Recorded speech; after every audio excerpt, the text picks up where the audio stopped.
André Figueiredo, professor de Geografia, mais uma vez aqui com vocês. A aula de hoje, do segundo ano do ensino médio, módulo 6, capítulo 18, a urbanização e os impactos ambientais.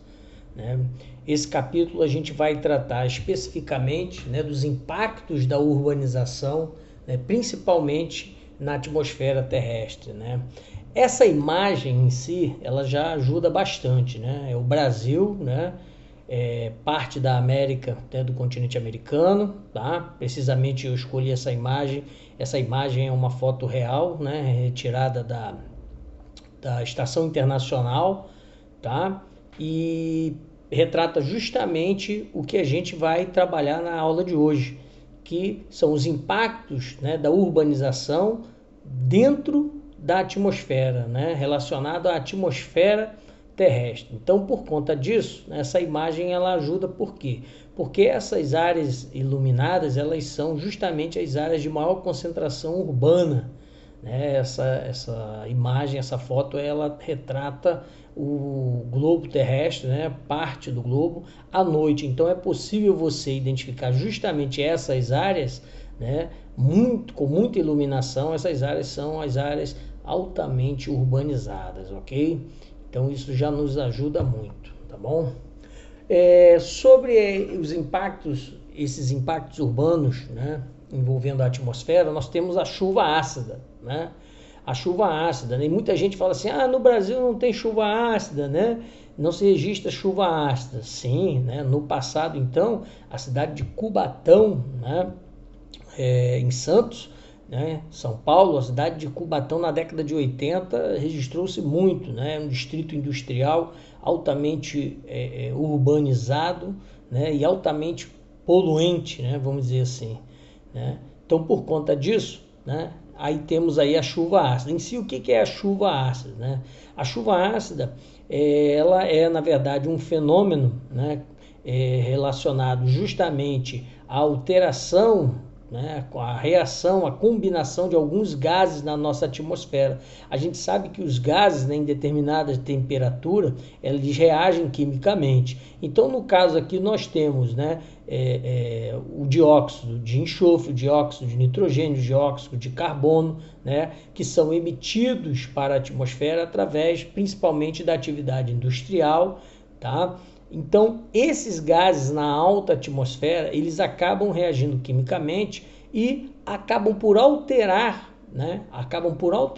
o pH da água, o pH da água da chuva. A gente sabe que a água, ela tem o seu pH e por conta disso, esses gases reagem quimicamente formando ácidos, E o que é a chuva ácida? A chuva ácida é realmente uma chuva que sofreu uma alteração no seu pH, tá? E essa chuva, quando ela recai, quando ela chega à superfície terrestre, ela vai ocasionar diversos problemas, Dentre os quais, por exemplo, nós temos, quando ela recai sobre a vegetação, causa aqui, como nós temos aqui, a desfolhagem da vegetação. Ela vai matando a vegetação. Essa área aqui é uma área que, observem que possivelmente uma floresta de pinheiros, ela perdeu já a folhagem e a vegetação está morrendo, tá? Essa água que recai sobre a superfície, ela vem com pH alterado, Então, quando ela cai em pequenos córregos, lagos, ela também vai alterar, o pH da água, desses córregos, ela vai alterar o pH do solo, tá? Então, por isso que ela é, terrível, em relação ao meio ambiente, tá? E uma outra questão também muito importante é que, como é um ácido, a chuva é ácida, ela é corrosiva. Sim, ela é corrosiva. E aí, por conta disso, o que nós temos?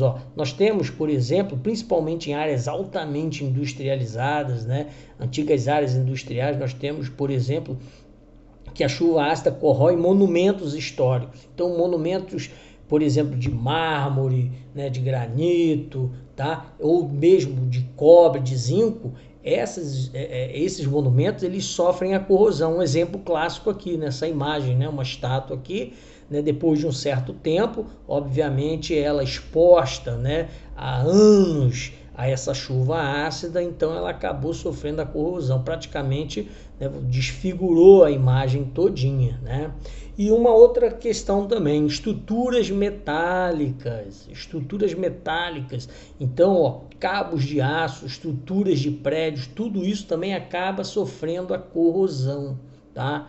Então, a chuva ácida, ela provoca, né, esse problema, principalmente em estruturas metálicas. Então, imagine uma ponte, né, sustentada por cabos de aço, estruturas metálicas, né, com o passar dos anos, se não tiver um reparo, um cuidado, tá?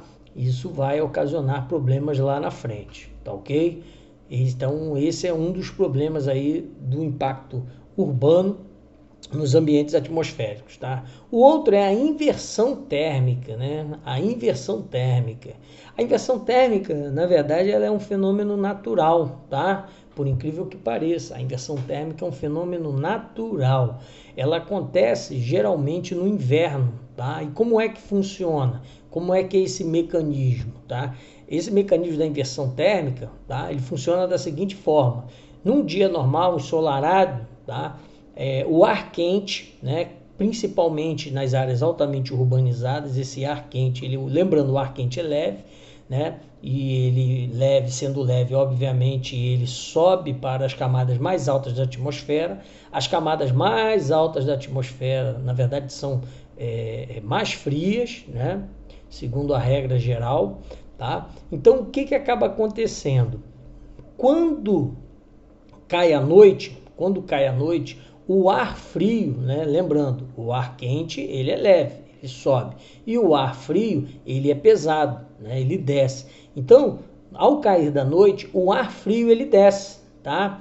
E ao descer, né, ele se concentra aqui nas camadas, né, na troposfera, na camada mais próxima da superfície.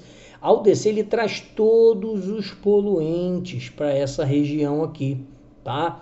Então, os poluentes que estavam dispersos, ele vai lá, desce e traz os poluentes para essa região, tá? Então, como é que acontece a inversão térmica? Geralmente, ela acontece no início da manhã, né? Então, você tem um ar frio, né? Você tem um ar frio aqui, ó, né? Carregado de poluentes que trouxe durante a madrugada para a próxima superfície. E quando começa a amanhecer, os raios solares acabam aquecendo as camadas superiores da atmosfera. Então você acaba criando um chamado efeito tampão. Esse ar quente aqui, ele impede, né, a troca entre o ar frio, que está próximo à superfície. Então, por conta disso, né, o que acaba acontecendo? Há o agravamento de problemas respiratórios na população. Tá? Geralmente é no inverno que acontecem os problemas respiratórios, principalmente aqui no Brasil, né? O nosso inverno é seco, mas isso acaba agravando. Por quê? Porque justamente nós temos um problema que é a grande emissão de poluente. Nessa foto aqui acima, ó, é possível ver, essa foto é foto de São Paulo, né? Olha essa camada cinzentada aqui, ó. Dá para você perceber no segundo plano da paisagem aqui, ó.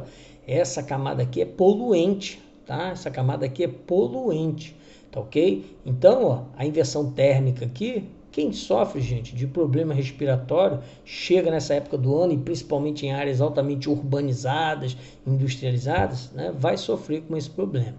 Mas temos uma questão, né, bem comum, né? A gente sabe que a gente está vivendo aí um período, né, da pandemia, né, do Covid-19, né, e a atividade industrial praticamente no mundo inteiro ela diminuiu bastante, né? Podemos até dizer que em algumas partes ela cessou, tá? Então, olha só que interessante, né? Apesar da calamidade, né, essa imagem aqui é a imagem da cadeia montanhosa, né, do Himalaia, tá? E por incrível que pareça, essa foto aqui, isso foi noticiado essa semana, tá? Essa foto aqui, ela foi tirada da Índia, do norte da Índia, tá?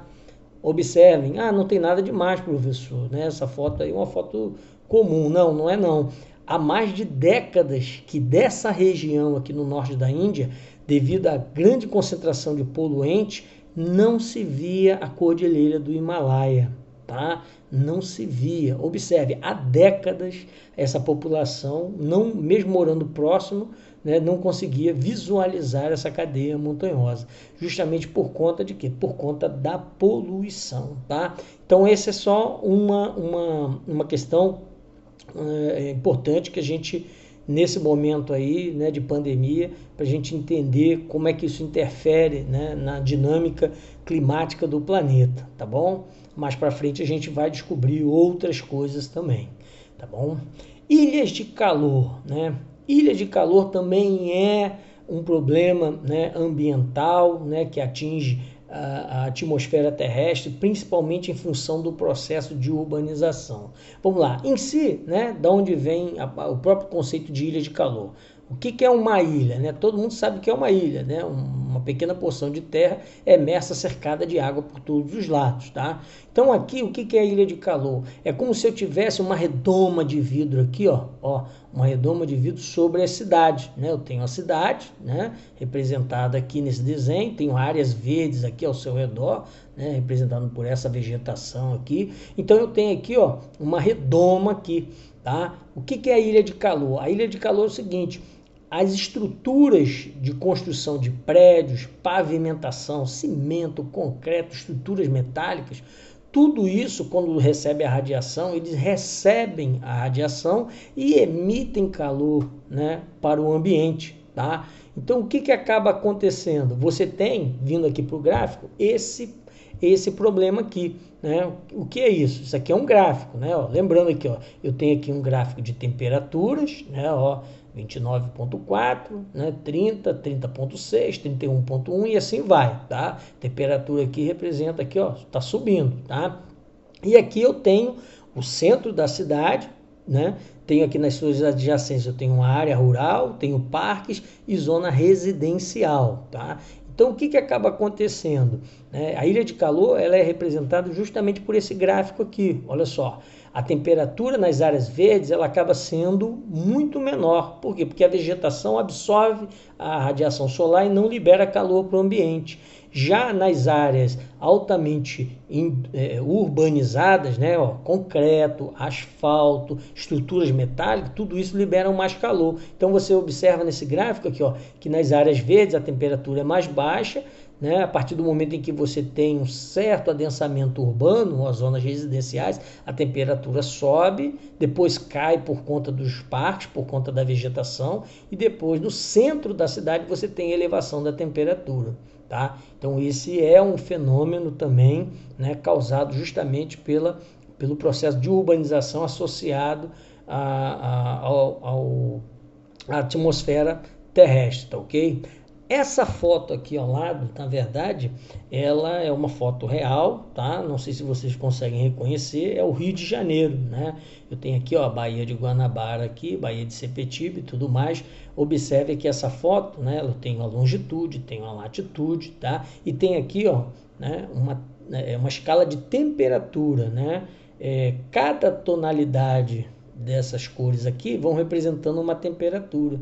Então você observa o quê? Que das áreas, né, do verde, né, amarelo, laranja e vermelho são as áreas, né, de maior temperatura. Então observe que se a gente for detalhar precisamente essas áreas aqui, ó, essas áreas aqui são em torno da Baía de Guanabara, né, a cidade do Rio de Janeiro, né, os municípios ao redor da Baía de Guanabara. Ó, isso aqui, ó, não sei se vocês estão vendo, isso aqui é São Gonçalo, né? Ó, São Gonçalo aqui, ó, tá ok? Então, áreas altamente urbanizadas representam, na verdade, nessa imagem, as áreas de maior temperatura, ok?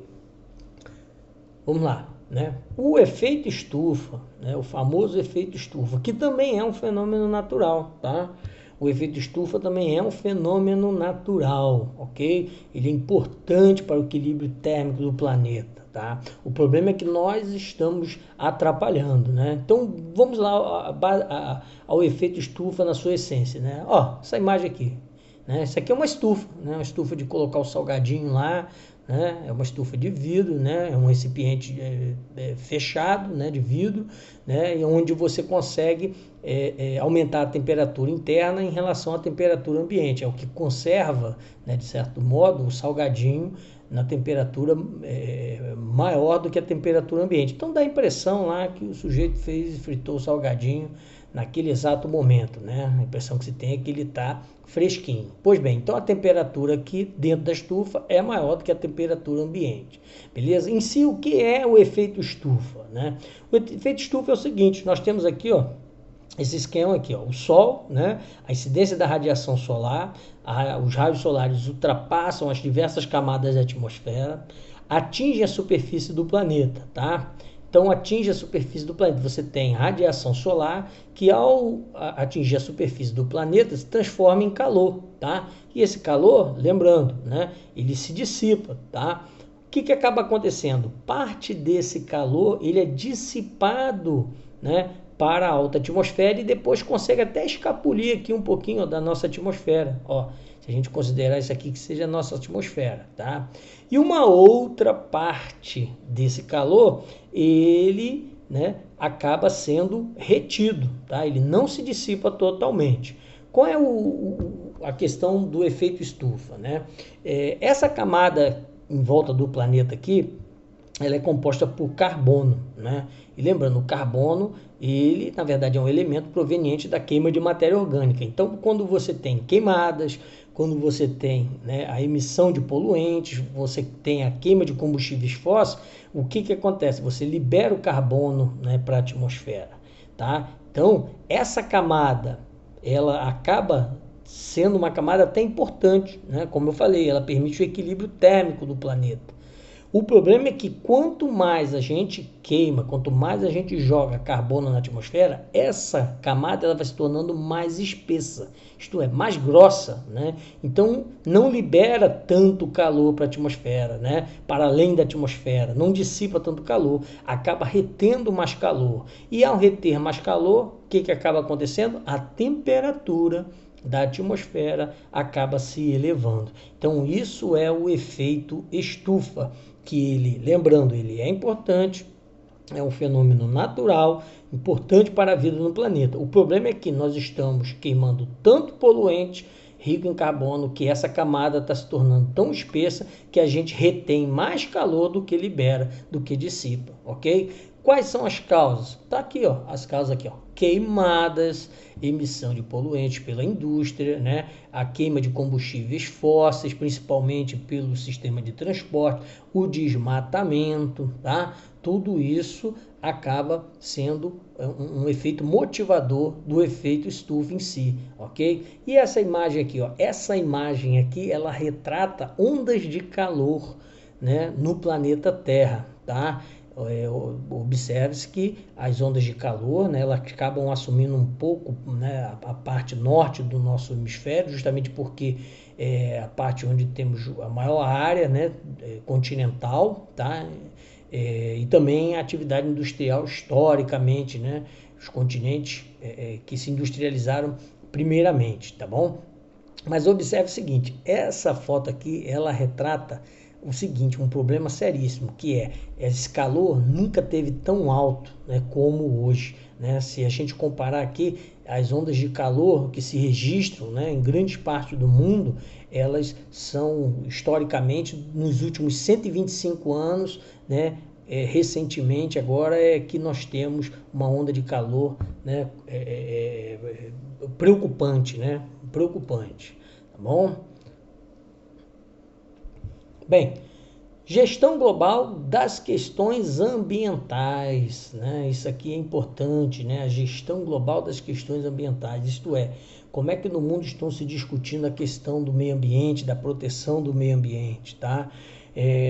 Eu até falo para vocês o seguinte, que proteger o meio ambiente, tá? Isso aí não é recente não, já se discute há bastante tempo, né? Isso tudo vem lá desde 1972 aqui, ó, na Conferência de Estocolmo, na Suécia, né? Foi a primeira vez praticamente que se discutiu a questão ambiental, tá? Então, de lá para cá, o mundo acordou para a questão ambiental, tá? E aí nós temos uma outra conferência, né? Uma conferência muito conhecida para nós brasileiros aqui, ó, a Rio 92, né? Ou também chamada Eco 92, né? A Conferência Mundial, né, do Meio Ambiente, promovida pela ONU aqui no Rio de Janeiro em 1992, tá? Aqui se discutiu, na verdade, a primeira vez a questão do desenvolvimento, né, a relação entre proteção ambiental e desenvolvimento econômico, tá? Não necessariamente só as questões ambientais, mas relacionando, né, crescimento econômico, desenvolvimento econômico, né, e os problemas ambientais decorrentes desse crescimento, tá bom? O que acontece? Em 1997, né, aconteceu no Japão, né, uma outra conferência com uma projeção relacionada, né, à emissão de poluentes, o chamado Protocolo de Kyoto. Em 1997, lá no Japão, né, vários países do mundo se reuniram para discutir a emissão, né? O Protocolo de Kyoto, né, ele propôs a redução em 5% da emissão dos gases poluentes do efeito estufa, né? Então, observem, diminuir em 5% a emissão dos poluentes, né, dos gases do efeito estufa, né, já é um bom começo, né? Alguns países assinaram um acordo, né, o tratado, outros não, tá? Por exemplo, os Estados Unidos acreditou que diminuir em 5% a emissão de poluentes seria diminuir a produção industrial e, consequentemente, seria perder dinheiro. Então, os Estados Unidos, né, foi contra a assinatura do Protocolo de Kyoto, tudo bem? Rio mais 10, né? Rio mais 10, embora receba o nome de Rio, mas é só uma referência aos 10 anos, né, posteriores a Rio 92. Aconteceu, na verdade, em 2002, em Joanesburgo, na África do Sul, né? Na verdade, a ideia era justamente discutir, né, o que deu certo, né, o que foi proposto na Rio 92, o que deu certo e o que não deu, ok? De lá para cá nós tivemos a Rio mais 20, né? Ó, de novo uma referência a Rio 92, ó. 20 anos após, né, já aqui em 2012, no Rio de Janeiro novamente, o mundo parou para discutir os problemas ambientais e a relação com o desenvolvimento econômico, tá? E mais recentemente, né, a COP21, que aconteceu em Paris em 2015, né, que tratou especificamente dos problemas ambientais relacionados ao clima, né? A Conferência do Clima, tá? Especificamente tratando do clima, né? De como é que anda o clima em nosso planeta, tá bom? E o aquecimento global, né, que todo mundo já ouviu falar, né, do aquecimento global, eu representei ele aqui em algumas imagens para a gente entender as consequências desse aquecimento global, né? Essa é uma das fotos clássicas, né, que nós temos aqui um urso polar, né? A gente sabe que o Ártico ele está sofrendo com o degelo, né? Esse aquecimento global que tanto se discute, né, nas redes sociais, que se discute pelo mundo, né? Alguns defendem, outros não, tá? Cada um criando, né, elaborando as suas teses e tudo mais, mas o que a gente percebe realmente é que alguma coisa está mudando no planeta, né? Então aqui essa é uma foto emblemática, né, do aquecimento global, né? Existe um estudo justamente sobre a sobrevivência, né, ou extinção desses animais, tá bom? Aqui eu tenho uma foto em dois momentos, né? Em 1993 e em 2002, o Monte Kilimanjaro, tá? Esse monte ele fica na Tanzânia, fica na África. Então, ó, em 1993, tá? E depois, ó, como é que o gelo ele praticamente quase que desapareceu, né? Isso é uma consequência do aquecimento global, tá bom? Outra imagem aqui é uma imagem também que mostra a Groenlândia, né, e a Antártida, né, ó, pelas tonalidades aqui, né, lembrando, quanto mais vermelho, mais quente, tá? Então observe que como é que a temperatura tem aumentado, né, na Groenlândia e na Antártida, tá? Então isso é muito sério, por quê? Porque ele vai tratar do degelo, tá? E em se tratando do degelo, nós temos, né, dentre várias consequências, né, o aumento do nível dos oceanos, né, o aumento do nível dos oceanos. Então, olha só esse mapa aqui, né, esse mapa aqui é um mapa do mundo, né, uma projeção para o futuro, um futuro, né, até catastrófico por conta do aquecimento global, com a elevação do nível dos oceanos. Olha só o que aconteceu com a redefinição, né, dos territórios, ó, a linha da costa. Muitas cidades, principalmente as cidades litorâneas, elas tendem a desaparecer caso realmente, né, essa projeção aqui se cumpra, né? Os continentes, acabam muitas áreas ficando submersas com a elevação do nível dos oceanos, tá bom? E a questão principal do aquecimento global, né, que a gente acredita, né, e se discute justamente, essa questão de que né, vai aumentar a temperatura do planeta, vai tudo virar seca, tudo virar deserto.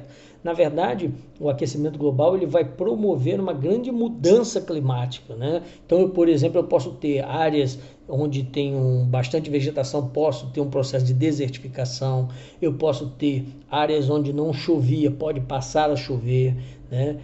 Áreas, por exemplo, que passam a sofrer grandes inundações, eu posso ter, por exemplo, as migrações de espécies, né? Lembrando, né? Os animais migram, né? Devido às questões da sazonalidade. Então, esse aquecimento global em si, ele retrata justamente, né, um dos principais medos, né, relacionados ao desenvolvimento econômico, ao desenvolvimento industrial. Ok? Beleza? Agradeço a todos aí pela paciência aí, tá bom? Até a próxima aula. Valeu!